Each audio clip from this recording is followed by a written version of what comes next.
ঘুরতে ঘুরতে এবারে আমরা চলে আসলাম প্রিন্সেপ ঘাটে।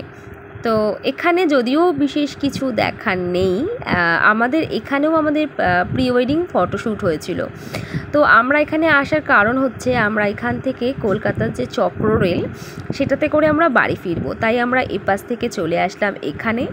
আর এসে আসলামই যখন একটু গঙ্গার ঘাটে বসলামও, অনেকে ফটোশ্যুট করতে এসেছে, কারণ এখানে হচ্ছে ফটোশ্যুট প্রচণ্ডই হয়। আমরাও তো বললামই আমাদের বিয়েরও প্রি ওয়েডিং ফটোশ্যুট হয়েছিল এখানে, সেটা মা বাবাকে দেখাচ্ছিলাম। সেই সময় তো মা বাবার সাথে আসেনি, তো যাই হোক মা বাবারও একটা নতুন স্পটও ঘোরা হয়ে গেল। তো আজকে সব মিলিয়ে সারাটা দিন প্রচুর ঘোরা হলো, খুবই মজা হলো, খাওয়া দাওয়াও হলো। তো যাই হোক ওই দেখো নৌকো করে কত ফটোশ্যুট করছে সবাই। তো যাই হোক এরপর আমাদের ট্রেন আসবে, ট্রেনে করে আমরা কলকাতা চক্র রেলে করে আমরা বাড়ি ফিরবো। তার মাঝখানে একটু হালকা খিদেও পাচ্ছিলো, এই দেখো অনেক কিছু খেয়েছিলাম আমরা, তার মধ্যে এটাও খেয়েছিলাম। তো যাই হোক আবার ফিরবো আমরা নতুন ভিডিওতে নতুন দিনে।